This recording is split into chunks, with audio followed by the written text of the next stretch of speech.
함께 나눌 말씀은 이사야서 22장입니다.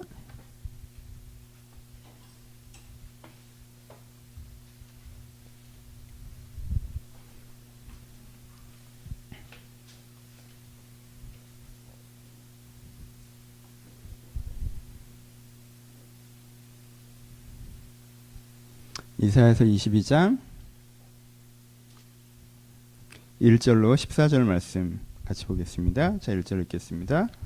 환상의 골짜기에 관한 경고라. 내가 지붕에 올라가면 어찌함이고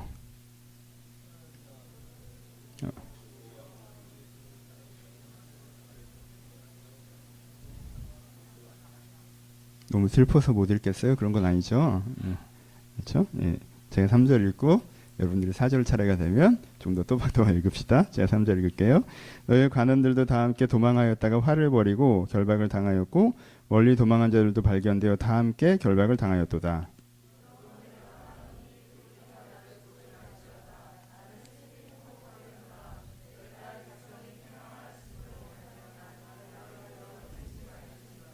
환상의 골짜기에 주 만군의 여호와께로부터 이르는 소란과 밟음과 혼란의 날이여 성벽의 무너뜨림과 산악에 사무쳐 부르짖는 소리로다.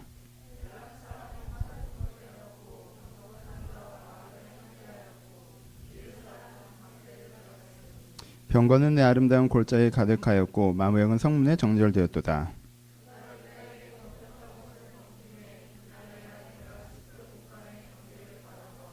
내가 다윗성에 묻어진 곳에 많은 것을 보며 너희가 아랫목의 물도 모으며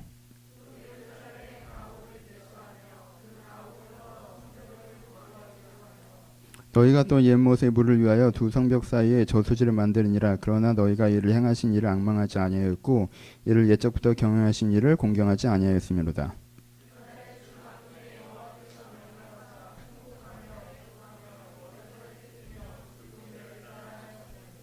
너희가 기뻐하며 즐거워하며 소를 죽이고 양을 잡아 고기를 먹고 포도주를 마시면서 내일 죽으리니 먹고 마시자 하는도다. 만군의 여호와께서 친히 내 귀에 들려 이르시되 진실로 이 죄악은 너희가 죽기까지 용서하지 못하리라 하셨느니라. 주 만군의 여호와의 말씀이니라. 아멘. 예, 안녕하세요. 안녕하세요. 예. 오늘은 조금 이른 시간에 시작하게 된 거에 대해서 굉장히 기쁜 마음이 있습니다. 예, 여러분들 일찍 와주셔서 되게 감사하고요. 요한아, 우리가 혹시 녹음이 되고 있니? 아, 그래요. 고마워요. 잠깐 아까 궁금했는데 고마워요. 진짜 감사의 말씀 드리고 부탁의 말씀을 드리는 것은 여러분들 중에 상당수가 2시 한 5분 전에만 오셔서 함께 이렇게 좀 대화 나누다가 이렇게 시작하면 조금 더 저는 그래요. 여러분들 한 사람 한 사람 어떤지 잘 모르겠는데 저는 굉장히 좀 더 준비돼서 설교를 할 수 있는 것 같아요. 그래서 오늘 일찍 와주신 분들 다음 주에도 꼭 기억해 주시고 일찍 와주셨으면 좋겠다 부탁의 말씀을 드리겠습니다. 그래서 오늘 다시 한번 감사드리고요. 이사야서 말씀 시작해 보도록 하죠. 시작하기 전에 우리 반가운 사람 와 있는 우리 승규. 네, 승규 3개월의 유럽, 아프리카 여정을 마치고 귀국했네요. 네, 제가 카카오 스토리에 승규 사진 보는 즐거움이 있었는데 순례자의 길, 스페인 순례자의 길, 그리고 아프리카, 그리고 다시 동유럽으로 넘어갔었나 봐요. 그래서 다시 파리까지 이렇게 3개월 일정에 네 인생의 가장 아름다운 시절이 끝났다, 그치? 정말 행복해 보였는데 한국 싫죠? 오늘 이따가 얘기 좀 들어봐요. 되게 반갑네요, 그렇죠? 맨 뒤에 저희 교회 유럽은 안 갔지만 교회를 잠깐 쉬었던 우리 유미도 왔어요. 둘 다 저희 셀인데 우리 셀 오늘 풍성하겠다. 유미도 왔습니다. 반갑습니다, 되게. 이렇게 보니까 맨 뒷줄에 앉아 있는 친구들이 다 우리 셀이네. 윤영이, 유미라 이게. 재밌네요. 반갑습니다. 이따 교제 나누는 시간 꼭 있으셨으면 좋겠고요. 이사야서 이제 22장 말씀 오늘 설교할 텐데요. 강해 설교를 할 때 항상 부탁드리는 사족을 한 번 더 달까요? 오늘 설교 시작 전에 사족이 좀 많은 것 같긴 한데 강해 설교가 재밌으려면 어떻게 된다? 본문이 궁금해야 된다. 그렇죠? 과외 선생님 환영받으려면 어떻게 해야 된다? 공부가 안 되고 있어야 된다. 그렇죠? 제일 환영 못 받는 과외 선생이 안 궁금한 문제 풀이해주는 과외 선생. 그렇죠? 근데 환영받는 과외 선생은 이게 안 풀려서 힘들었는데 풀이해주는 사람. 그렇죠? 그래서 여러분들 일단 대충 읽으셨지만 22장이 조금 궁금하셨으면 좋겠다라는 사족을 먼저 달고 시작하죠. 오늘은 예루살렘 성의 몰락입니다. 이게 함락이죠. 예루살렘 성의 함락 장면을 좀 다룰 텐데요. 오늘 본문을 시간 순서로 먼저 좀 보셔야 될 것 같아요. 쭉 읽으시면 우리가 원래 이사야서를 읽을 때 감각대로 하여튼 뭐가 뭔지 모르겠지만 얘네들이 망한다는 얘기처럼 들리잖아요. 그러니까 시간 순서를 다시 해봅시다. 시간 순서를 하면요. 이사야서 22장 몇 절이 제일 먼저냐면요. 12절이 먼저예요. 12절. 12절 보시면 어떻게 했어요? 그날에 주 만군의 여호와께서 명령하사 통곡하며 애곡하며 머리털을 뜯으며 굵은 배를 띠라 하셨거늘 에서 시작합니다. 조금 바꿔보죠. 하나님이 뭐 하라고 하셨어요? 그날에 예전에 뭐 하라고 하셨어요? 너희들 빨리 회개해야 돼 라고 하셨어요. 회개해야 돼 라는 말을 좀 더 풀어봅시다. 어떻게 되는 거예요? 야, 니네는 정말 괜찮은 나라가 될 수 있어. 너희 유다잖아. 너희는 정말 괜찮은 나라가 될 수 있는데 너희들이 시간들을 계속 낭비하고 아무것도 안 하고 있으니까 너희가 삼류국가가 되고 있는 거야. 그러니까 지금이라도 정신을 차리고 방향을 바꿔야 돼. 빨리. 원래 해야 됐던 그것들을 빨리 해야 돼. 그렇지 않고 계속 그렇게 삼류국가로 남아있으면 아시리아한테 니네가 밀려버릴 거야 라고 얘기하고 계신 거예요. 그렇죠? 그러니까 이 회개하라는 얘기를 길게 풀면 이 얘기예요. 하나님이 엄중하게 경고하시죠. 니네들은 가능성이 있는 나라에서 그 기회 앞에 서 있는데 그 기회를 계속 낭비하고 있잖아. 이런 식으로 계속 낭비하면 너희들이 현재 삼류국가의 몰골을 벗어나지 못하고 그럼 세상에 짓밟히는 신세가 될 거야. 빨리 정신을 차려. 하나님께도 권면하셨어요. 그렇죠? 하나님께 이렇게 권면하셨는데 그 권면에 대해서 이 유다 사람들이 어떻게 대답합니까? 그 대답이 나와 있는 게 13절이죠. 너희가 기뻐하며 즐거워하며 소를 죽이고 양을 잡고 고기를 먹고 포도주를 마시면서 뭐라고 얘기했어요? 내일 죽으리니 먹고 마시자 하는도다. 이렇게 대답했어요. 무슨 뜻이에요? 하나님이 엄중하게 경고하면서 너희들이 정신을 차리고 방향을 바꾸면 대안적인 나라가 될 수 있어. 하지만 여기서 너희들이 계속 이런 식으로 하면 니네 다 죽어 라고 얘기하니까 얘들이 뭐라고 그랬어요? 나중에 다 죽어요? 그럼 오늘 더 재밌게 놀아야겠네요. 이렇게 얘기한 거예요. 그 얘기하는 사람 입장에서 어떻게 돼요? 환장하죠 진짜. 그렇죠? 야, 너 이렇게 하면 인생의 문제가 커. 너 좀 이렇게 해야 될 때 너 지금 이러면 안 된다. 냅두세요. 이렇게 살다 죽게 이런 거죠. 그렇죠? 너 나중에 이런 식으로 되게 힘들어져. 나중에 힘들어져요? 그럼 오늘 더 즐겁게 지내야겠네요. 그렇죠? 이런 식으로 얘기해버려요. 하나님한테. 확 하나님 입장에서 올라오. 이 사람들은 왜 이렇게 얘기했을까? 저 인생을 포기한 건가? 굉장히 쿨한 사람들인가? 이렇게 오늘 누리고 살다가 죽을 때가 되면 놀 만큼 놀았으니까 죽을 때 했으니까 죽자 이런 쿨한 사람들이에요? 나 원래 인생 포기해서 아무것도 없어. 죽이려면 죽여. 이런 베체라의 사람들인가? 다음 장면을 보죠. 그랬던 건 아닌 것 같아요. 그 윗부분을 보면 6절에 나오죠. 엘람 사람들은 화상통을 메고 병거탄 자들과 마병이 함께하고 기르 사람들은 방패를 들었으니 병거는 아름다운 골짜기에 가득하고 마병은 성문에 정렬하였도다 하고 얘기하고 있어요. 엘람과 기르는 아시리아에 있는 연합 국가들이에요. 그리고 엘람은 뭘 잘해요? 화살통을 메고 궁수대가 되게 많은 나라고, 기르는 뭐가 많아요? 보병대, 방패를 드는. 여러분 옛날 정규군 모습을 상상할 수 있죠. 정규군이 완벽하게 갖춰진 게 어떤 상태예요? 맨 앞에 보병들인데 그냥 칼 들고 설치는 게 아니라 방패 딱 들고 가는 거죠. 그렇죠? 방패 딱 들고 보병들이 착착착 가요. 그 뒤에 뭐가 있어요? 기병들이 딱 있다가 쌓여되면 앞으로 튀어나올수록 기병대가 딱 있죠. 거기에 전차 부대까지 있어요. 거기에 궁수 부대가 뒤를 따라가죠. 그건 뭐예요? 정규군의 풀 세팅이 딱 끝난 거죠. 그렇죠?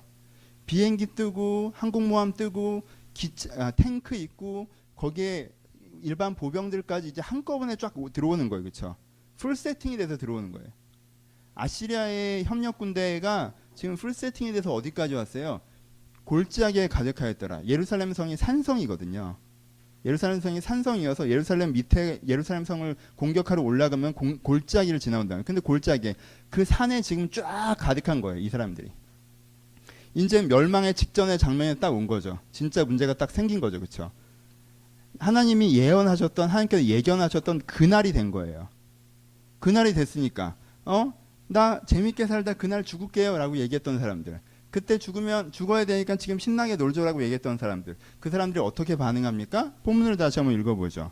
어떻게 반응해요? 8절에 보니까 8절 중반부에 그날에야, 그렇죠? 이 적군을 본 날에야, 그날에야 숲을 곳간에 병기를 바라보았고, 무슨 뜻이에요? 쳐들어왔더니 그때서야 병기구 쫓아가서 칼 꺼내고 있어요. 그렇죠? 근데 이 병기구를 얼마나 오랫동안 안 열어봤는지 숲을 곡간이라고 표현해요. 그렇죠? 병기구에 이제는 풀이 우거져 가지고 숲을 곡간이 돼버리는 거예요. 이제야 거기 가서 칼 꺼내고 있어요. 그 다음에 뭐 합니까? 너희가 다윗성에 무너진 것을 많은 것을 보며 이제 쳐들어와서 보니까 우리가 방어를 해야겠는데 성이 곳곳이 무너진 데가 되게 많은 거예요. 성은 한 군데도 무너져 있으면 안 되잖아요. 글로 다 치고 올라오니까. 그래서 이제서야 뭐 합니까? 아래 10절 중반에 보면 가옥을 헐어 성벽을 견고하게 하려고 그래요. 여러분 이게 얼마나 우스꽝스러워요. 벌써 상대방 도열이 끝났는데 이거를 보수공사를 할 돌도 없어서 가옥을 집을 헐어가지고 거기에 있는 돌들을 갖다가 이 보수공사를 이제야 하겠다고 하고 있는 거예요. 그 다음에 뭐 합니까? 그 위에 10절에 예루살렘의 가옥을 개수하며, 가옥을 개수한다는 게 뭐예요? 왜 갑자기 가옥을 개수해요? 징집영장 돌리는 거예요. 니네 집에 전쟁 나갈 수 있는 성인 몇 명이니 상대방은 정규군이 지금 세팅이 끝났는데 지금 뭐 하고 있어요? 통지서 날리고 있어요. 빨리 군대 오라고. 그렇잖아요. 그리고 뭐 하고 있습니까? 위에 아랫목의 9절 후반부에 너희가 아랫목에 물을 모으며 그 11절에는 옛못에 물을 위하여 두 성벽 사이에 저수지를 만들고, 옛날에 전쟁을 하는 데서 제일 중요한 것 중에 하나가 물을 비축하는 거였어요. 왜요? 공성전을 하면 성 완전히 포기하고 뭘 해요? 성을 흘러드는 물길을 끊잖아요. 그렇기 때문에 그 성 안에 물이 비축돼 있어야 된단 말이에요. 그러니까 장기적인 공성전을 하려면 꼭 해야 되는 게 먹을 음식과 그리고 마실 물을 준비하고 내가 대비하는 거란 말이에요. 근데 이제 뭐 하고 있어요? 이제 벌써 물길을 끊었을 텐데 이제 저수지를 만들고 있어요. 그러니까 얘네들이 정말 나중에 죽을 테니까 오늘 누릴래요 이랬던 사람들이에요? 그러면 나중에 죽을 때 쿨하게 죽어야 될 거 아니에요.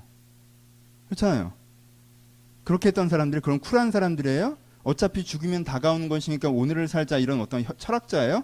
아니에요. 이 사람들은 별 생각 없었던 거예요. 그냥 별 생각 없다가 막상 그 일이 벌어지니까 어떻게 해요? 그 일이 벌어지기 전에 경고했을 때는 되게 거만하게 내가 알아서 할게 라는 식으로 얘기하더니 막상 그 일이 벌어지니까 정신 못 차리고 허둥거리고 있는 거죠.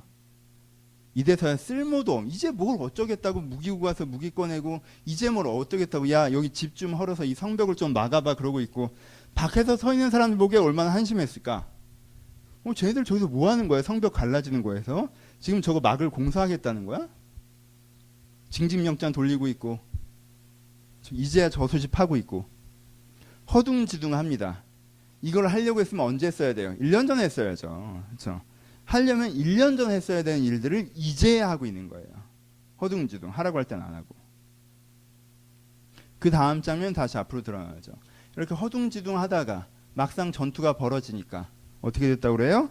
22장 중반부에 보면은 22장 2절 중반부에 보면 너희 죽임당한 자들은 칼에 죽은 것이 아니요 전쟁에 사망한 것도 아니라 너희 간원들도 다 함께 도망하였다가 활을 버리고 결박을 당하였고 너의 멀리 도망한 자들도 발견되어 다 함께 결박을 당하였도다. 일이 벌어지니까 놀라서 허둥거리다가 상대방이 진짜 딱 쳐들어오기 시작하고 성벽을 기어오르기 시작하니까 어떻게 했어요? 다 도망갔어요. 다 도망가 버렸어요.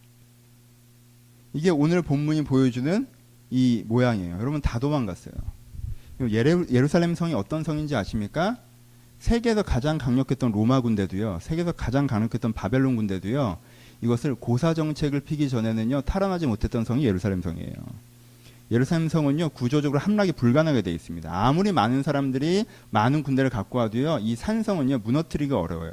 지형적으로 그렇게 되어 있단 말이에요.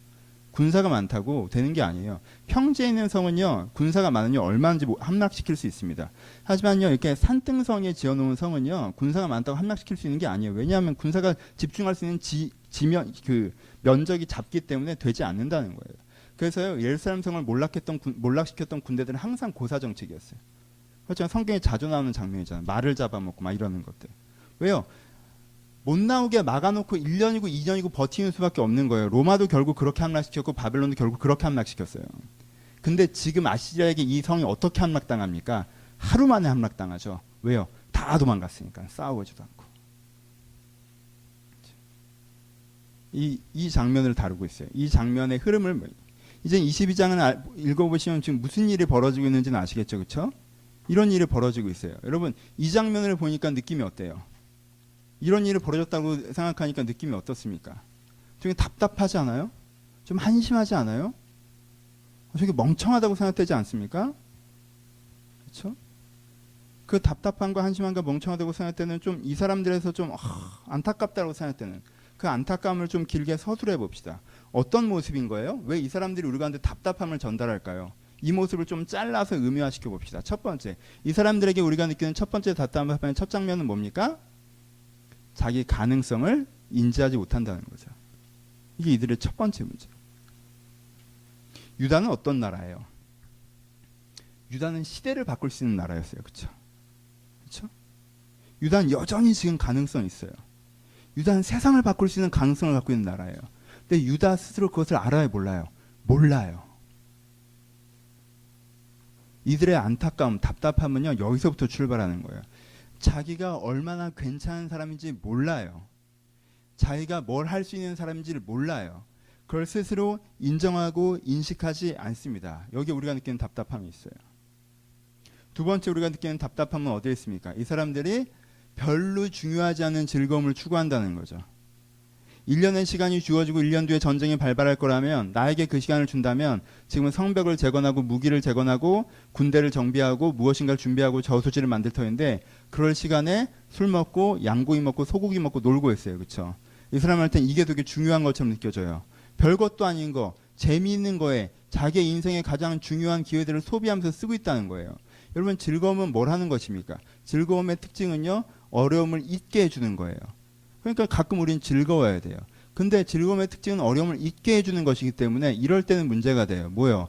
어려움을 해결해야 되는 시간과 자산과 역량을 가지고 즐거운 데 투자하는 거예요. 그럼 큰 문제가 일어나요. 그렇죠? 어려움을 해결해야 되는 시간과 역량을 가지고 내가 어려움을 잊는 데 투자하기 시작하면 이 사람의 어려움은 장기적으로 방치되어지고 훨씬 더 큰 덩어리가 돼서 굴러온단 말이에요.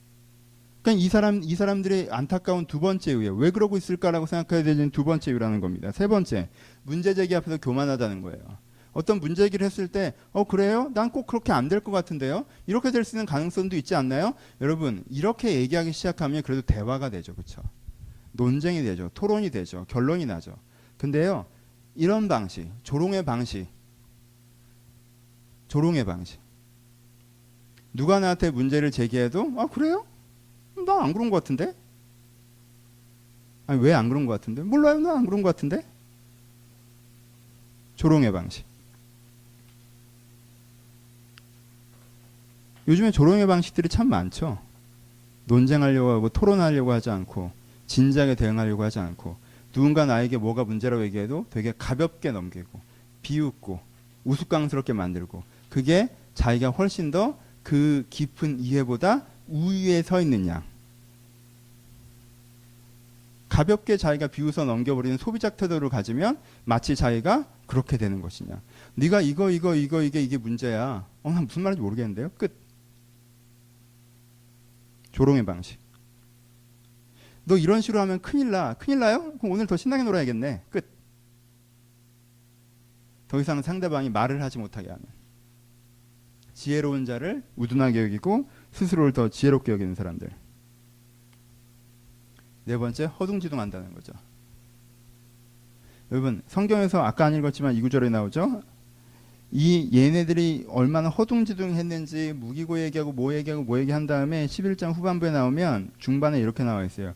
그러나 너희가 이를 행하신 이를 앙망하지 아니하고 이를 옛적부터 경영하신 이를 공경하지 아니하였다고 얘기하고 있어요. 그러니까 하나님은 뭐라고 얘기해요? 정말 적군이 성벽 앞에 서서 문제가 큰일이 난 그 지점에서라도 얘들이 뭐 해야 됐어야 된다는 거예요. 하나님을 앙망하고 공경했어야 된다는 거죠. 그때서라도 진짜 우리가 잘못 생각했군요. 하나님 말씀대로 큰일이 벌어졌네요. 그럼 이제라도 우리가 좀 해결하고 싶은데 어떻게 해야 될까요? 라고 물어보지 않고 어떻게 해요? 그냥 허둥지둥하죠. 그렇죠? 자기 분주함에 빠져서 자기 보급함에 빠져서 이렇게 해봐야 해결되지 않는다는 걸 알면서도 해결에 비슷한 모양이 닮아 있는 걸 흉내내면서 시간을 쓴다는 거예요. 이들의 그 다음 문제는 무엇입니까? 두 가지만 더 얘기하죠. 그 다음 문제는 포기할 수 없는 걸 포기한다는 거예요. 포기할 수 없는 걸 포기한다는 거예요. 성을 포기하면 안 돼요. 지금 이 성을 포기하면 안 된다는 거예요. 이 성 포기하고 도망가봐야 어디로 도망갈 건데. 이 유다 땅에서 가장 강한 성이 여긴데 그 다음에 저 너머는 다 아시리아의 땅인데 이거 포기하고 어디에 도망갈 건데요. 포기한 다음에도 대책이 없어요. 이건 절대 포기하지 말아야 되는 거였어요. 근데 이걸 너무 쉽게 포기한 게 이들의 문제죠. 그렇죠? 너무 쉽게 포기했어요. 그래서 제일 안타까운 게 뭐예요? 아까도 얘기했던 부분, 싸워보지도 않고 패배했다는 거죠. 그렇죠? 싸워보지도 않고 패배했어요. 요즘에 명량이라는 영화가 되게 흥행이 많이 되나 봐요. 많이들 보셨나 봐요. 그렇죠? 임진왜란 때도 사실 그랬잖아요. 중앙정부는 무기력했고 전쟁이 터지자마자 쭉 밀렸죠. 그렇죠? 그런데 어찌어찌해서 우리가 몰아내긴 했죠. 그래서 그 과정 중에 한 번에 있는 전투가 명량이라는 전투인 것 같아요. 그렇죠? 임진왜란 때 우린 그랬어요. 그리고 임진왜란 때 얘기를 우리가 생각해보면 외란이나 재란이나 이렇게 생각해보면 우리가 무슨 지점들이 있는 거예요. 그래도 우리 대단하다 하는 지점들이 있죠. 우리 되게 결국 이수용 혼자 싸운 거라며. 대단하다는 지점들이 있잖아요. 그렇죠? 그럼 거꾸로 얘기해 봅시다. 우리는 그때는 그랬는데 몇백 년 전엔 그랬는데 몇십 년 전에 우리는 일본한테 왜 먹혔던 거예요? 도대체 우리는 어느 전투에 패배해서 전쟁에 패배했습니까? 우리는 어느 싸움을 제대로 못 싸워서 나라를 뺏겼죠? 아니 독일은 노르망디 상륙작전을 막지 못해서 망했다고 하는데 일본은 히로시마 원폭을 맞고 망했다고 하는데 우리나라는 어떤 전투에서 뭐에 패배했기 때문에 나라를 통째로 40년 동안 뺏겼습니까? 제일 답답한 게 뭔 줄 알아요? 싸울 기회조차를 안 가진 거예요. 제일 답답한 게. 우리는요, 그때 중앙정부가 어쩌고 저쩌다? 임진왜란 때도 그랬어. 근데 우리는 막상 싸웠으면 이겼을지도 모르는데 우리는 완전 악발이잖아. 쉽지 않았을걸? 그럼 그랬다면 조금 더 그렇잖아요? 이미 다 빼앗긴 다음에 하는 3.1운동보단 조금 더 의미 있는 성과를 낼 수 있지 않았을까? 제일 안타까운 게 뭐예요? 끝까지 싸워보지 않았다는 거예요. 싸워봤어야 되는데 여기까지 밀렸다 할지라도 싸워봤었어야 돼요. 도망갔어요. 이사야가 뭐라고 합니까? 이 지점에서 자기를 위로하지 마라. 나는 애통하겠다라고 얘기해요. 이제까지 고집스럽고 완고하고 지멋대로 하고 상황 판단을 못하고 그래서 여기까지 밀렸다 치자. 그럼 여기서라도 싸웠어야지 라는 거죠. 유다에게요? 이스라엘에게요? 역사에게요? 그럼 성경에 안 적었겠죠. 우리에게요. 우리에게요. 우리가 어떤 가능성이 있는지 무시합니다. 되게 쉽게. 우리의 가능성을 되게 쉽게 무시해요. 그렇기 때문에 심각한 문제제기를 해도 그 문제제기에서 반응하지 않고 도망가려는 태도를 취해요. 그리고 하루의 사소한 즐거움에 내 인생을 거는 것처럼 신경 쓰고 있습니다. 그리고 막상 문제가 발생하죠. 예견됐던 문제, 모두가 얘기했던 문제, 그런 식으로 살면 그렇게 될 거라고 했던 문제. 그럼 어떻게 해요? 허둥거립니다. 그때로 정신을 차려야 될 거 아니에요. 허둥거려요. 허둥거리다가 진짜 이제는 더 이상은 허둥거려서도 안 되고 외면할 수도 없고 이제는 싸울 수밖에 없는 지점까지 딱 갔을 때 포기해버려요. 포기하면 안 되는 성질의 것들을. 예를 들면 인생 이런 거요. 인생을 포기해요? 그게 농담으로도 할 얘기입니까? 그렇잖아요. 인생은 죽는 순간까지 포기하면 안 되는 거잖아요. 인생 포기하고 그 다음에 어떻게 할 건데? 그 다음에 어떻게 할 건데? 그 싸움이 싫어서 인생을 포기하면 그때부터는요. 종으로 끌려가요. 세상의 종으로 끌려간단 말이에요.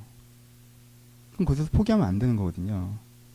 근데 외면하고 조롱하고 버티고 허둥거리다가 이젠 그 어떤 방법으로도 이 직면한 문제와 싸우지 않으면 안 되는 지점까지 세우면 놔버리는 거죠. 그러면 정말 어려워지는 거예요. 답답한 지점이죠. 왜? 얘는 원래 하나님의 가능성을 갖고 있는 나라였으니까. 얘는 유다니까. 이 위대한 가능성을 내재하고 있는 한 사람이, 이 위대한 가능성을 내재하고 있는 한 나라가 그 가능성을 펼쳐보지도 못하고, 그 가능성을 갖고 싸워보지도 못하고, 그 가능성을 구현하려는 시도조차 하지 않은 채로 초라하게 포로로 끌려가는 장면에 대해서 묘사하고 있습니다. 이것이 우리의 모습이어서는 안 돼요. 여러분들 혹시 때때로 내 자신의 인생에 대해서 내가 이런 식으로 반응하고 있다고 생각하실 때가 있습니까? 내가 사실은 알면서, 내 깊은 마음속에서 알면서 문제제기를 외면하고 싶어하고, 미루고 싶어하고, 재밌는 걸로 도피하고, 허둥거리고, 그리고 정말 이 지점에서는 물러날 데가 없어버리면 그냥 놔버리는, 혹시 그런 지점들이 있으셨습니까? 사람들이 이런 실수들을 합니다. 관계에서도 그런 실수를 합니다. 이 사람과의 관계를 건강하게 세워가려면요, 싸워야 되는 지점들이 있어요. 이야기해야 되는 지점들이 있습니다. 소통해야 되는 지점들이 있어요. 세워가야 되는 지점이 있어요. 근데 그러려고 하지 않고요, 내가 그것을 외면하고 빼고 피하고 어떻게든 되길 바라고 잘 되겠거니라고 생각하다가 막상 문제가 벌어지면 허둥지둥 하고요. 그리고 문제가 딱 터져버리면 어떻게 돼요? 난 그냥 나는 혼자 사는 사람인가 보다. 난 다른 사람이랑 잘 맞지 않는가 보다. 난 원래 그런 사람인가. 놔버려요. 공동체를 놔버립니다. 관계를 놔버려요. 제대로 싸워보긴 했어요? 어떤 사람은 사회적으로 이 사회가 아무리 어렵고 힘들다고 해도 이 사회적으로 네가 어떤 위치에 가서 어떤 일들을 해나가고 무엇을 만들어가고 싶다. 네가 그럴 수 있는 사람이다. 그렇게 할 수 있다라고 얘기해요. 근데 그거에 대해서 처음에는 외면하고 내가 그럴 수 없다라고 얘기하고, 거기에 대해서 즐거움으로 내 인생을 낭비하고, 정말 그래야 되는 상황들이 오면 허둥거리고, 그러다가 진짜 그 지점에 가면 놔버리고, 요즘 세상이 문제고 구조가 문제여서 나에게 일할 기회도 주어지지 않았고 나는 그냥 이렇게 살아갈 수밖에 없고, 영적으로도 그러진 않습니까? 하나님 앞에서 치열하게 싸워가고 세워갈 수 있는 과정들이 있는데 내가 그저 외면하다가 미루어두다가 막연히 잘 될 거라고 생각하다가 허둥거리다가 사실 내가 하지 않다가 그 지점이 오면 하나님은 나를 사랑하지 않는 것 같다고 놔버리고, 인생 자체에 대해서도 그런 식으로 패턴을 갖다가 딱 지점이면 원래 인생은 피곤한 거고 별거 없는 거고 다 이러고 사는 거고, 여러분 논 사람들이 그렇게 사는 거예요. 여러분 삶의 어느 영역에서 이런 일들이 발생하는 지점들이 있어요.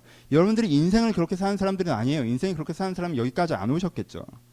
여러분들이 인생을 그렇게 사는 사람은 아닌데 어느 지점에서 그렇게 하는 사람들이 있단 말이에요.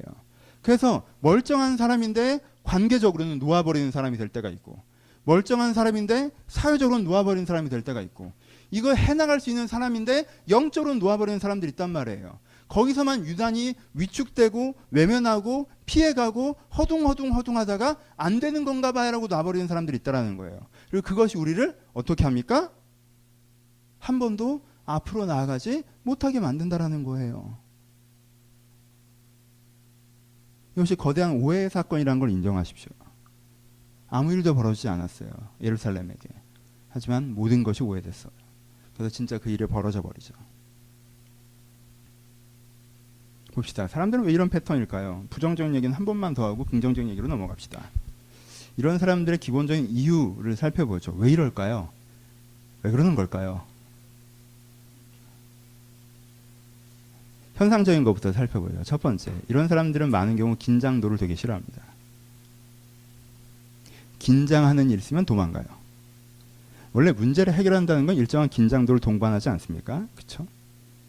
문제를 해결한다는 건 모순의 지점들이라는 거예요. 대립의 지점들이라는 거예요. 생각과 상황이 다르고 감정과 감정이 다르고 의지와 의지가 다르고 저 사람과 내 마음이 다른 어떤 긴장선이 주어진다는 거예요. 근데 이 사람들은 긴장도를 되게 견디지 못합니다. 긴장되는 상황이 되면 피해가려고 해요. 도망가려고, 외면하려고 해요. 그렇죠? 여러분, 공부에 스트레스를 정말 많이 받는 애들은요, 책상에 앉아있는 것만으로 되게 긴장돼요. 그래서 핸드폰을 하는 거예요. 핸드폰을 사랑하는 게 아니에요.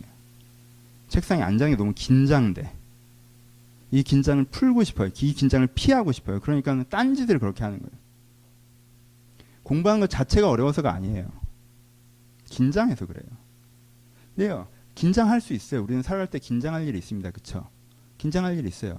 근데 긴장한다고 해서 피해가는 것과 긴장한다고 해서 원래 이 지점은 긴장하는 거에 지나가는 것과 큰 차이를 만드는 거예요. 그렇죠? 긴장하는 걸 싫어해요.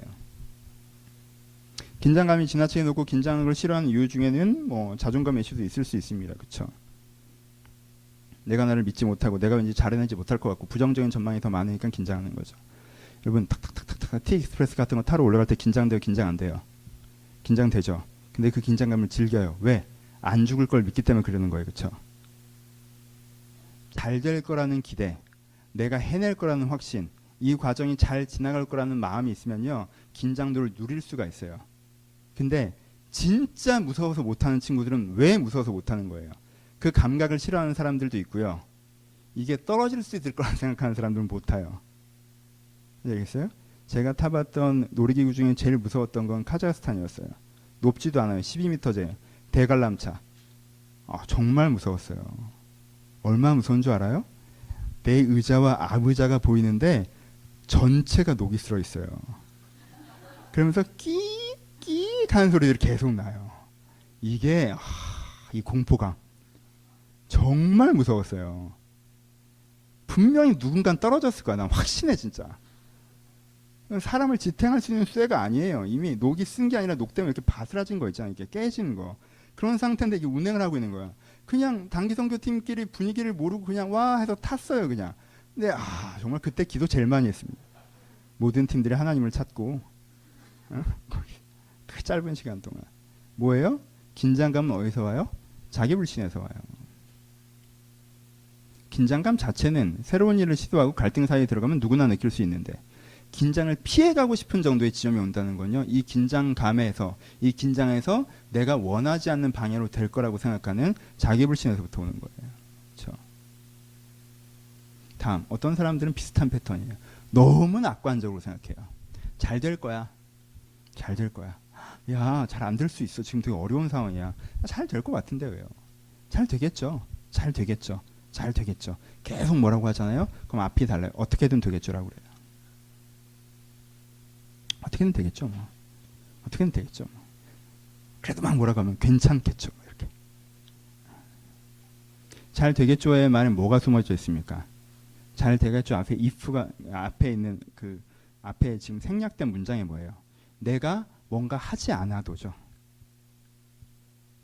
내가 뭔가 하지 않아도, 내가 빠져나와도, 내가 가만히 있어도 잘 어떻게든 되겠지 뭐.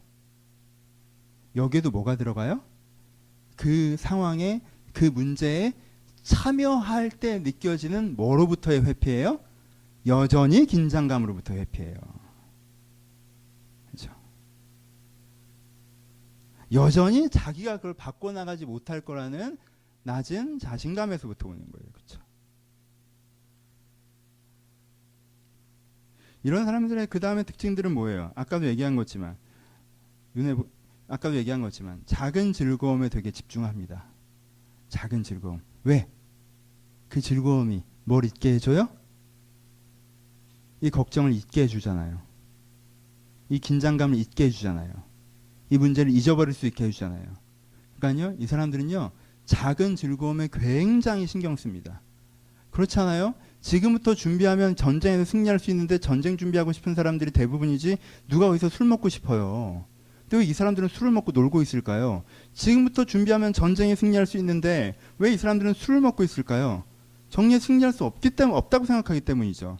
내가 상황을 바꿀 수 없다고 생각하기 때문이죠. 상황을 바꿀 수 없다고 생각하면 오늘이 너무 두렵죠. 왜요? 상황이 나빠지는 걸 기다리고 있는 형국이잖아요. 그렇죠? 그러니까 이 기다리고 있다는 사실을 잊고 싶죠. 그러니까 매일매일 즐거워하자, 기뻐하자로 서로를 독려하면서 잔치하는 거죠. 그렇죠? 그 다음 이 사람의 특징은 뭐예요? 이 사람의 특징은 사람은요 되게 재밌게 일상이 바뀌지 않으면 아무 문제도 안 일어난 것처럼 생각합니다. 저는 저희 집이 망했다는 걸 명확하게 깨달은 순간은요, 원래 살던 집에서 쫓겨났던 순간이에요. 사람들이 다시 그 집에 들어가고 다시 그 차를 타고 다시 그 용돈을 쓰고 있으면요, 통장에 이제는 잔고가 하나도 없게 되고 내 앞으로 뭐가 날라왔다고 해도요, 내가 망했다는 사실을 못 느껴요. 남자친구랑 헤어져 라고 얘기하고 집에 돌아간 다음에요, 헤어진지 몰랐다가 그 주말에 할 게 없어질 때야 헤어졌다는 걸 느끼는 거예요. 내가 직장을 그만두고 나올 때도 되게 쿨하게 나왔다가 다음 월요일 아침이 돼야 느껴요. 사람들은 정말 오늘의 일상과 현실에 대해서만 감각하는 게 너무 익숙하다는 거예요. 그래서 문제가 정말 벌어지면 다 끝났다고 쉽게 생각하죠. 왜? 상황이 확 바뀌었으니까. 문제가 벌어지기 전에는 아무 일도 일어나지 않는 것처럼 얘기하고, 문제가 벌어진 다음엔 다 끝난 것처럼 얘기하는 거예요. 벌어지기 전에는 일어날 수 있는 일을 준비해야 되고, 벌어진 다음에는 이제부터 내가 바꿔갈 수 있는 걸 생각해야 되는데, 그렇게 생각하지 않아요. 다 고정해서 생각하죠. 왜요? 여전히 내가 무엇인가 바꿔낼 수 있는 사람이라고 생각하지 않는 거예요. 내가 뭔가 바꿔낼 수 있는 사람이라고 생각하지 않는 거예요. 그래서 이 사람은 싸워보지도 않는 거예요. 핵심이 어디예요? 이 사람의 쭉 흐름을 읽어보니까 핵심이 어디예요? 이 사람이 긴장감을 싫어하고 낙관적으로 생각하고 사소한 즐거움에 목매달고 일상에 안주하고 이런 패턴이 보여져서 진짜 해야 될 것들을 계속 미루고 있는데, 이 사람이 나쁜 사람이라 그래요? 멍청한 사람이라 그래요? 얜 게으른 사람이라 그래요? 이 패턴의 핵심이 뭐예요? 이 패턴의 가장 바닥이 뭐예요? 내가 사실 아무것도 바꿀 수 없을 거라는 생각이죠. 내가 사실 아무것도 바꿀 수는 없을 거라는 생각. 내가 상황도 바꿀 수 없고 미래도 바꿀 수 없고 내가 뭘 한다고 해도 되지 않을 거라는 생각. 뭐? 두려움이 전체의 뿌리예요. 사실은.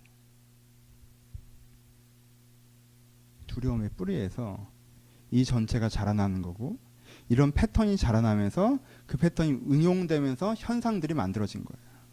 그래서 현상만 보잖아요. 그럼 얘는 되게 때로는 싸가지 없을 정도로 자신감 넘치게 보이고, 정신없이 뛰어다니면서 뭔가 열심히 하는 애로 보이고, 그냥 너무 쉽게 포기해버리는 애처럼 보이고, 되게 그렇게 현상적으로 막 보이잖아요. 개념 없어 보일 때도 있고, 자신감 넘쳐 보일 때도 있고, 정신없어 보일 때도 있고, 열심히만 사는 애로 보일 다양한 모습으로 나타나죠. 그 뿌리에 뭐가 있는 거예요? 인생에 대한 두려움이에요. 여러분, 삶의 두려움을 인정할 수 있는 사람이 정말 강한 사람입니다. 여러분은 삶이 두렵지 않으십니까? 여러분, 저는 삶이 두려워요. 삶은 두려운 거예요. 저는 이 강대상에 설 때마다 내가 잘하지 못할까봐 두려워요. 저는 여러분들이 나아지지 않을 때마다 내가 잘못 가르치고 있지는 않나 두려워요. 제가 생각하는 교회의 그림과 조금 다른 그림이 갈 때마다 내가 이것들을 이루어내지 못하면 어떡하지? 라고 두려워요.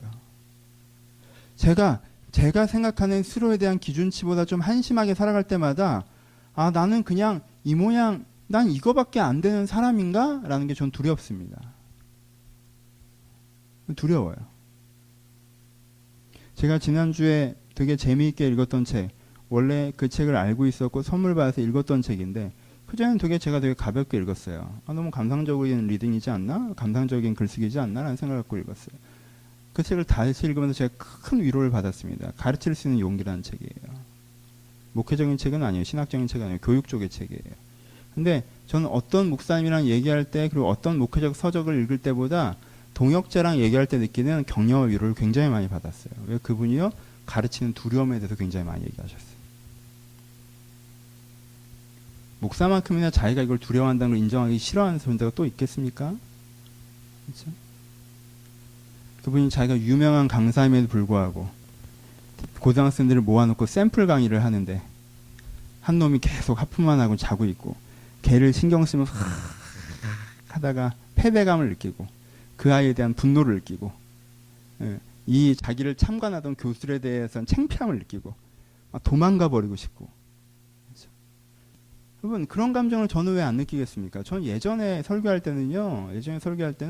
제가 그날 설교 망쳤다고 생각하면요. 전 사무실에 올라가서 GBS 하는데 나오지도 않았어요. 제 책상에만 앉아 있어서 통탄하느라고. 전 지금도 그러고 싶어요. 근데 여기 사무실이 없어. 내가 지금 여기서 돌아다니고 있는 거고 또 뭐 셀리더를 해야 되니까 돌아다니고 있는 거지. 두려움을 인정하지 않는 사람들 어떻게 되는지 아십니까? 첫 번째, 대상을 공격하기도 합니다. 그렇죠? 저라면 여러분들 공격하는 거예요. 이런 금과 옥조 같은 설교, 이 시대의 명설교가 선포되는데, 괜찮아요?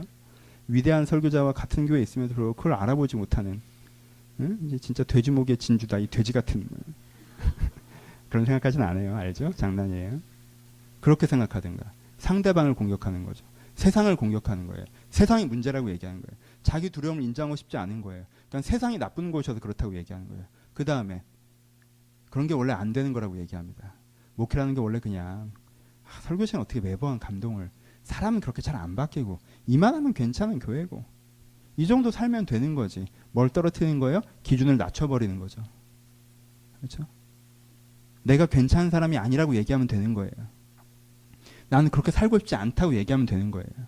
그렇잖아요. 인생을 포기하는 사람들이 쓰는 방법이 무엇입니까? 사실 나는 하고 싶은 게 없다고 얘기합니다. 거짓말쟁이들. 왜 사니? 그건 왜 살아있어? 왜 안 죽는 거야? 전 하고 싶은 것도 없고 할 줄 아는 것도 없고 할 수 있는 것도 없어요. 그렇게 얘기해요. 진심이에요? 아니에요. 거짓말이에요. 뭘 낮추는 거예요? 기준을 낮춰버리는 거예요. 자기 두려움을 인정하지 않는 사람들의 특징은요. 세상이 나쁜 곳이라고 얘기하든가 자기가 그렇게 괜찮지 않은 사람이라고 얘기하든가 원래 그렇게 괜찮지 않게 살아도 되는 거라고 얘기하고 싶어요. 그게 두려움을 인정하지 않는 사람들의 특징이에요. 그래서요. 아주 높은 위치에 가도 계속 다른 사람, 조직, 구조, 사회, 세상만 원망하고 누군가의 때문이라고 생각하고 아니에요. 내가 두려운 거예요. 내가 잘 해내지 못할까 봐. 두려움은 부끄러운 게 아닙니다. 살아가는 건요. 두려운 일이에요. 나이를 먹는다는 것, 의미 있는 일을 하고 있다는 것, 의미 없는 일을 하고 있다는 것, 아버지가 된다는 것, 남편이 된다는 것, 내가 이 사람들과 함께 살아간다는 것, 홀로 살아간다는 것. 우리는 자주 홀로 남게 될까 봐, 아무것도 해내지 못할까 봐, 그냥 이런 사람으로 살아가게 될까 봐 두렵습니다. 그 두려움을 인정하지 않는 사람은 하나님의 조언을 비웃게 되고 기회를 술로 낭비하게 되고 진짜 문제가 생겼을 때 허둥거리게 되며 자기가 지켜야 할 것들을 지키지 못하고 도망가게 됩니다. 두려움을 인정하십시오. 그게 첫 번째예요. 우리가 이러한 삶을 살아가지 않을 수 있는 첫 번째가 두려움을 인정하는 것입니다. 그렇죠? 그리고 두 번째가 뭐예요? 상상력을 가지세요. 상상력. 우리는 비참의 상상력과 환희의 상상력을 가질 수 있어야 됩니다. 현실로만 나를 바라보는 생각을 갖지 마세요. 현실은 고정되어 있는 게 아니에요. 현실은 바뀌어가는 거예요. 그렇죠? 일단 상상력을 가져보세요. 어떤 상상력을 가져야겠어요? 여러분들 내가 지금 B라는 행동, 잘못된 삶의 패턴을 갖고 있어요. 그 삶의 패턴으로 쭉 살아갑니다. 그럼 5년 뒤에 내가 어떻게 되겠어요? 여러분 지금처럼 일주일에 기도 한 번도 안 하고 예배만 그냥 대충 드리고 이렇게 여러분들이 10년 신앙생활 한다면 어떻게 될 것 같아요? 각이 나오잖아요. 안 나와요? 나오죠. 그렇죠? 내가 이런 마인드와 이런 태도로 인생을 계속 살아간다면 5년 뒤에 10년 뒤에 내가 어떤 모습일지가 보인단 말이에요. 내가 부정적인 생활을 예를 드린 거예요. 그렇죠? 내 어떤 부정적인 생활을 계속했을 때 5년 뒤에 10년 뒤에 어떻게 될지 우리가 충분히 상상해 볼 수 있어요. 그렇죠? 내가 긍정적인 생활을 계속했을 때 어떻게 될지 내가 충분히 상상해 볼 수 있어요. 그렇죠? 내가 지금은 그렇게 느낌이 없지만 내가 그래도 꾸준히 성경을 읽어나가고 꾸준히 기도해가고 꾸준히 내 내면을 바꿔나가고 사람을 사랑하려고 하고 작은 노력들을 쌓아갔을 때 내가 5년 뒤에 10년 뒤에 어떻게 될지 내가 충분히 상상해 볼 수 있다는 거예요. 여러분 그 상상을 현실처럼 느낄 수 있을 상상력이 여러분들 필요하십니다. 여러분 개연성 있는 상상력은요 예언만큼이나 힘이 있습니다. 그렇잖아요. 개연성 있는 상상력을 가지셔야 돼요.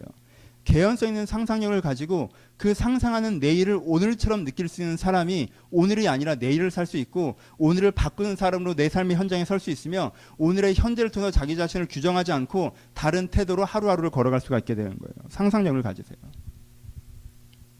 오케이? 상상력이 되게 중요해요. 이런 사람은요 많은 것들을 갖고 있어도 아무것도 없는 사람처럼 행동할 수 있습니다. 왜요? 이거 조금 이따 없어질 건데 뭐 그렇잖아요. 지금 내가 갖고 있는 사회적 위치, 명함, 어느 정도의 그거 평가들 그거 계속 가는 거 아니잖아요. 조금 있다 없어지는 거잖아요. 상상력 있는 사람은 거기에 매이지 않습니다. 상상력 없는 사람들이 거기에 매이는 거지. 지금 되게 없어요. 뭐가 없어요. 근데요, 지금 없어도 많은 것을 갖고 있는 사람처럼 행동할 수 있습니다. 왜요? 난 지금 없지만 이것들을 해나가고 있잖아. 이렇게 해나가면 보통 그렇게 될 수 있고 돼야 하고 되는 것이고, 그러니까 아무것도 없는 거지만 많은 것을 갖고 있는 사람처럼 행동할 수가 있죠. 이 상상력이 바울은 어디까지 간 거예요? 오늘은 그 얘기를 하는 건 아니지만 이 상상력이 바울은 천국까지 가는 거예요. 그렇죠? 환상, 예언, 묵시 그런 것이 다 포함되어서 받았지만, 그래서 더 이 상상이 단지 개연성의 상상이 아니라 더 확정적이지만 바울은 그 상상을 갖고 있는 거죠. 그렇죠? 내 미래가 어떻게 된다는 걸 보는 거예요. 그러니까 나는 아무것도 없는 자이나 모든 것을 가진 자로다라고 얘기하잖아요. 그렇죠? 내 겉사람은 후패하나 속사람은 날로 새롭다고 얘기하잖아요. 어떤 거예요? 지금 내 겉사람, 지금 내가 겪고 가는 환경으로 말미암아 규정되는 내 자신의 모습에 대해서 내가 그것을 나의 정의나 나의 의미나 이렇게 받아들이지 않는다라는 거예요. 그렇죠? 영적 상상력을 가지셔야 됩니다. 하나님 여러분들 어떻게 해나가실지, 여러분들 오늘 하나님 앞에 어떻게 살고 있는지, 그리고 그것이 어떻게 될지 내가 두려움을 인정하고 상상력을 가져야 돼요. 그리고 여러분들 필요한 게 뭐예요? 여러분 이게 제일 중요해요. 제일 간단한 얘기, 제일 많이 듣는 얘기, 여러분들이 꼭 들어야 되는 얘기. 여러분 하나님으로 이 문제를 해결하려고 하셔야 돼요. 하나님이 이 문제를 해결하려고 하셔야 돼요. 이게 더 중요해요. 아까 얘기했죠. 두려움이 핵심이에요. 그럼 그것이 무엇으로 극복될 수 있습니까? 여호와를 앙망함으로 극복될 수 있습니다. 그렇죠? 이 사람들의 가장 큰 문제를 지금 하나님 뭐라고 지적하십니까? 이사야가 뭐가 지적해요? 너희가 그래도 하나님을 앙망하지 않았다고 얘기하고 있어요. 그렇죠? 하나님을 기대하지 않았다라는 거예요. 내가 두려움에 서는 게 왜 중요한지 아십니까? 내가 두려움이 사실이 있는데 그것을 어설픈 포장지로 막아놓고 두려움이 없는 양, 이 정도로 괜찮은 양 스스로 자기 설득하지 않고 그 두려움을 있는 그대로 가지고 하나님께 나아가서 하나님을 앙망할 때, 내가 정말 이것을 할 수 있는 사람이라는 것, 하나님께서 이것을 나와 함께 해가실 것이라는 것, 그래서 내 인생의 미래가 주의 손에 붙잡혀져 있다는 것, 내가 주 안에 거하고 있다는 것, 내가 지명하여 불러받은 하나님의 사람이라는 것이 내가 하나님으로부터 다시 한번 내 안에 주어지는, 하나님으로부터 그 문제가 해결되어지는 과정들을 내가 경험할 때, 내 안에 두려움에서 걸어 나와서 내가 두려워하지 말라, 놀라지 말라, 내가 너와 함께하라, 내가 의로운 오른손으로 너를 붙들라고 말씀하니 그 하나님의 은혜를 통해서 내가 다시 한번 인생을 두렵지만 당당하게 직면하며 살아갈 수가 있게 된다는 거예요. 주를 의뢰하고 계십니까? 주를 신뢰하고 계십니까? 하나님이 여러분들의 두려움 가운데 깊이 개입하고 계십니까? 여러분, 이 술 먹고 노는 사람들한테 너희들 사실 두려워서 그러는가? 라고 하면 다들 비웃었을걸요. 그렇죠? 왜요? 두려움은 저 밑으로 감춰져 있고 이 위에 여러 가지 셋업들이 쌓여있기 때문에 그래요. 그렇죠? 사람들이 비웃었을 거예요. 두려워. 이 사람들은 방탕해 보이고 교만해 보이지 두려워 보이지 않잖아요. 본인들은 자기가 두렵다는 감정을 느껴보지도 못하고 있을 거예요. 지금. 근데 혹시 우리도 그렇지 않습니까?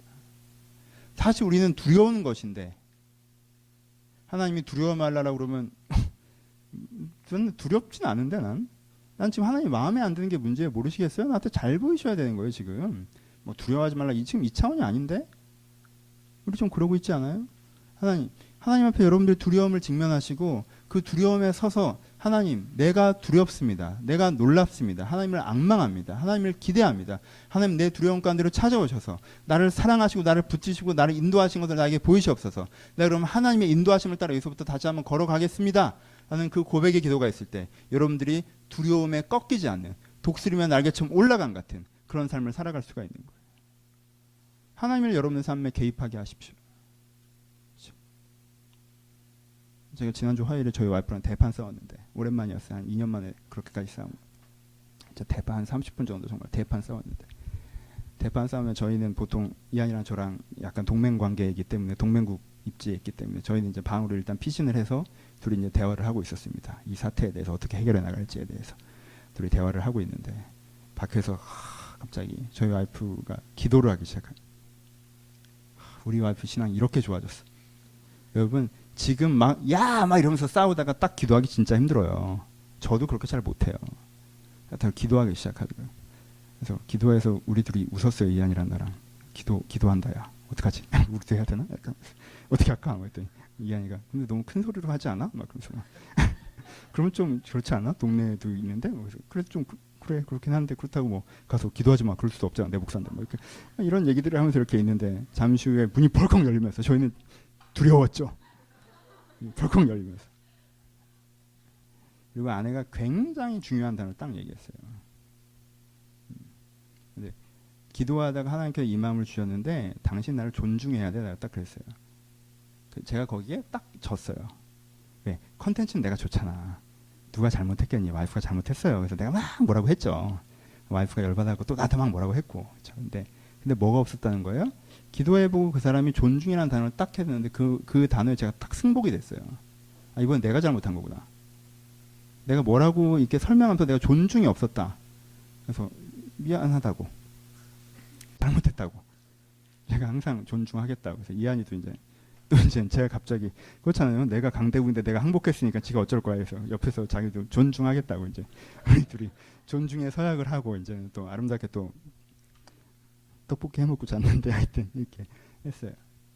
그런데 저는 그 장면을 통해서 제가 다음날도 와이프 되게 네가 정말 많이 좋아졌다고 얘기했어요. 뭐 좋아졌다라는 상황이 아니라 나보다 낫다라 그 지점에서 진짜. 문제가 생겼을 때 기도하기까지 몇 분 걸리세요? 여러분들이 우울해졌을 때, 열받았을 때, 복잡한 문제가 생겼을 때, 짜증났을 때, 답답할 때 여러분 기도하기까지 얼마나 걸리십니까? 신앙 좋은 게요. 이게 신앙이 좋은 거예요. 바세바 사건 나고요. 다윗이 기도를 합니다. 여러분 사람이 그 짓을 하잖아요. 보통 여러분들은 보통 그렇죠. 우리는 보통 그렇죠. 민망해서 죄책감 때문에 기도를 안 해요. 근데 그게요. 사단이 여러분들을 참소하는 거예요. 너 이런 사람인데 무슨 기도를 해? 그렇잖아요. 여러분들 죄책감을 찌르고 들어옵니다. 사단은요. 여러분들이 죄 짓기 전까지는 죄 지으라고 얘기하고 죄 지은 다음에 너 어떻게 그럴 수 있냐고 얘기해요. 그걸 사단의 소리를 인정하십시오. 여러분들이 문제가 생기고 이슈가 생기고 기도하기까지 얼마나 걸리십니까? 하나님의 여러분들의 두려움의 문제에 찾아오게 하시기까지 몇 분이 걸리세요? 그러면 하나님으로 그것을 해결하려고 하셔야 돼요. 하나님으로 그것들을 해결하려고 하세요. 하나님이 거기서 여러분들의 마음 깊이 가운데 여러분들이 간구하고 매달리고 여러분들이 하나님 앞에 그것들을 가지고 나갈 때 여러분의 심령 가운데 말씀하실 거예요. 심령 가운데 말씀하실 거예요. 그리고 여러분 이럴 때는 묵상기도 하는 거 아니에요. 알죠? 내가 여러분들 좀 잘못 가르친 게 있는 것 같은데 이럴 때 갑자기 촛불 켜놓고 잠잠히 앉아서 내 마음을 깊이 들여다보고 주님 그쪽 생각은 어떤지 한번 들어보고 싶습니다. 그럼 이거 하는 거 아니에요. 그럴 때는 분위기 파악을 해야지. 분위기 파악을 해. 무릎 딱 꿇고 그렇죠? 무릎 딱 꿇고 잘못했다고 혹은 이건 어떻게 해야 되냐고 그렇죠? 하나님이 여러분 문제에 개입하기까지 여러분들 기회를 주셔야 돼요. 지난주에 1부 예배 끝나고 2부 예배 넘어가는 사이에 제가 여기서 기도를 하고 있었어요. 개인적으로 이렇게 우리 셀에서는 얘기를 했었는데 여기서 기도를 하고 있었는데 그런데 갑자기 이제 제 마음 가운데 그냥 일반적인 기도하자면 2부 예배를 축복하고 여러분들이 오기를 기대하고 약간 이런 기도를 하고 있었는데 네, 제 마음 가운데 그냥 드는 마음이 내가 주인이고 네가 종이야 이렇게 되게 갑자기 위계를 딱 잡더라고. 우리 그렇게 좀 편하게 지내거든 요즘에. 근데 이제 내가 주인이고 네가 종이야 되게 예, 제가 주인의 종입니다. 근데 그 마음이 계속 드는 거예요. 네가 주인이고 내가 종 무릎을 꿇으라는 건가? 그래서 내가 여기서 이렇게 슬 내려왔어. 이렇게 무릎을 꿇고 종 맞다고 이렇게 갑자기 각을 잡아. 이러면서 종 맞다고 막 이러고 기도를 했는데 그리고 이제 2부 예배 드리고 제가 이번 주 안에서 뭔가 계속 그 묵상을 하고 있어요. 내가 내 생각대로 하는 지점들이 있나? 내 마음대로 하는 지점들이 있나? 내 판단대로 하는 부분들, 내 상식으로 하는 부분들이 있나? 물어보게 되니까 그 지점에서 내 생각으로 하나님의 생각들을 채워놨던 부분들이 좀 보이고 여러분들의 문제 하나님이 빨리 개입하게 하셔야 돼요. 그것들이 두려움에 머물러 있던 우리가 그것들을 깨고 앞으로 걸어나갈 수 있는 힘이 된다는 거예요. 그런 삶을 우리가 우리 스스로에게 만들어가야 됩니다. 그렇죠? 마지막 한 가지. 여러분 이 문제를 해결하기 위해서 꼭 필요한 거. 마지막 한 가지. 여러분 이거는 포기할 수 없는 거라는 것들을 꼭 기억하세요. 어떤 것들에 대해서. 그렇죠? 싸우고 싶어서 싸우는 게 아니에요. 이건 포기할 수가 없어서 싸우는 거예요. 예를 들면 아까 얘기했던 인생, 여러분들의 영혼, 여러분들의 가족, 여러분들의 사명, 그런 건 포기할 수 있는 유형의 것이 아니에요. 이거 싸워서 이길 수 있을 것 같아서 싸우는 게 아니란 말이에요. 여러분, 자기 가족 지키려고 밖으로 뛰어나오는 사람이 이거 싸울만 하니까 싸웁니까? 아니면 목숨 걸고 싸웁니까? 포기할 수 없는 것이기 때문에 싸우는 거예요. 그렇죠? 이게 포기할 수 없으니까 싸우는 거란 말이에요. 보니까 내가 이길 것 같아 해서 싸우는 게 아니에요. 내 인생은 내가 포기할 수가 없고, 내 사명은 내가 포기할 수가 없고, 내 영혼은 내가 포기할 수가 없고, 내 가족은 내가 포기할 수가 없으니까 내가 거기서 관계적인 싸움을 싸우는 거고, 신앙의 싸움을 싸우는 거고, 사회적인 싸움을 싸우는 거고, 내 인생의 싸움을 싸우는 거란 말이에요. 그렇죠? 이게 포기할 수 있는 성질의 것이 아니라는 것을 아는 사람이요, 그걸 안 놓고 싸움의 자리로 나갈 수가 있는 거예요. 싸워보지도 않고 물러서는 사람은요, 그게 자기한테 얼마나 중요한 것인지 잠깐 착각하는 거예요. 평생 후회할 착각입니다, 여러분. 이 사람들이 얼마나 후회했겠어요. 이 사람들이 포로로 끌려가서 얼마나 후회했겠냐고요. 죽을 때까지 그 1년을 후회했을지도 몰라요. 죽을 때까지 그 하루를 후회했을지도 몰라요. 이렇게 종처럼 20년을 살다가 비참하게 죽어갈 것이었으면 내가 그날 칼이라도 한번 뽑아볼 것이라고 생각하지 않았겠습니까? 그렇죠? 이게 포기할 수 있는 유형의 것이 아니라는 것을 마음에 깊이 아는 사람은요, 지금 하나님의 도움이 없는 것 같고, 내가 너무 두렵고 내 안에 상상력이 없을 때라도 사실 싸울 수 있어요. 그리고 그 시작점에서 어떤 의미에서, 이게 마지막이기보단 때로는 이게 이 시작점에서 내가 이럴 수밖에 없기 때문에 두려워도 여전히 서고, 너무 두렵기 때문에 하나님을 찾고, 그리고 하나님을 통해서 내 눈과 귀를 여시고 하는 과정으로 이어질 수도 있겠죠. 이 네 가지가 이런 사람들과 같이 살아가지 않도록 우리를 내 삶의 현장에서 다르게 살아가게 하는, 삶에 떠밀려서 미리 포기하고 내 중요한 것을 놓아버리고 그 다음에 만족되지 않은 내 인생을 허걱거리며 살지 않게 제대로 내 인생을 내가 만들어서 살게 하는 가장 중요한 요소들이 될 수가 있습니다. 결론으로 갑시다. 두 단어를 얘기했어요. 하나는 두려움이고요, 하나는 뭐예요? 하나님을 의뢰하는 것입니다. 그렇죠? 여러분, 여러분들이 두렵다는 걸 인정하세요. 저도 두려워요. 원래 사람은 살아가는 건 두려운 거예요. 자기 인생을 겁없이 당당히 살아갈 수 있는 사람이라는 사람은요, 무지하고 자만한 자들밖에 없습니다. 오늘 본문에 나와 있는 것처럼 무지하고 자만한 자들이나 자기 인생을 지켜주지 못하는 것을 자기 인생을 지켜준다고 생각하는 사람이나 세상을 겁없이 당당하게 살아가는 거예요. 세상 그렇게 살 수 있는 게 아니에요. 인간은 유한하고요, 우리는 미약한 존재입니다. 인생 앞에 우리가 두려움을 느낀다는 걸 인정하십시오. 여러분, 자기가 학생들을 가르치는 것들을 두려워한다는 걸 인식하는 교사가 가장 위대한 교수일 수 있다는 걸 이해하시겠어요? 자기가 이 목회를 하는 것이 정말 두려운 일이라는 걸 아는 목사만 제대로 목회할 수 있다는 걸 인정하시겠어요? 그럼 여러분, 자기 삶을 두려워할 수 있는 사람만 인생을 제대로 살아갈 수 있다는 걸 인정하세요. 여러분의 두려움을 직면하십시오. 두려워하는 자기 자신을 책망하지 마세요. 부끄러워하지 마세요. 우린 두렵습니다. 우리 모두가 두려워요. 두려움을 직면하세요. 그런 사람만 진짜 용기가 있는 거예요. 그리고 그 두려움에서부터 주와 함께 걸어 나오십시오. 내 두려움을 주께 고백하고 주님께 다시 한번 나를 붙잡아 주시기를 요청하면서 하나님과 함께 거기서 걸어 나올 수가 있는 거예요. 그렇죠? 이 결론을 가져갑시다. 우리 인생의 숙제와 문제들을 가지고 살아가고 있습니다. 여러분들의 인생의 문제와 숙제 앞에 여러분들 도망가십니까? 아니면 직면하십니까? 도망가는 사람들, 이 문제 해결되지 않아도 된다고 얘기하고, 이건 나한테 문제 아니라고 얘기하고, 어떻게든 잘 될 거라고 얘기하고, 도망가는 사람들. 여러분들 인생의 문제와 숙제들이 누구나 있어요. 여러분들 도망가십니까? 직면하십니까? 직면하셨다면 혼자 직면하다가 영혼이 깨지고 있지는 않습니까? 아니면 하나님과 함께 그 문제를 직면하는 걸 알면 거기서부터 그 문제를 해결하고 계십니까? 우리가 우리의 문제와 숙제를 명확하게 알고 그 문제를 직면하며 하나님과 함께 풀어가는 사람이라면 우리는 성장하는 삶을 살 수 있을 것입니다.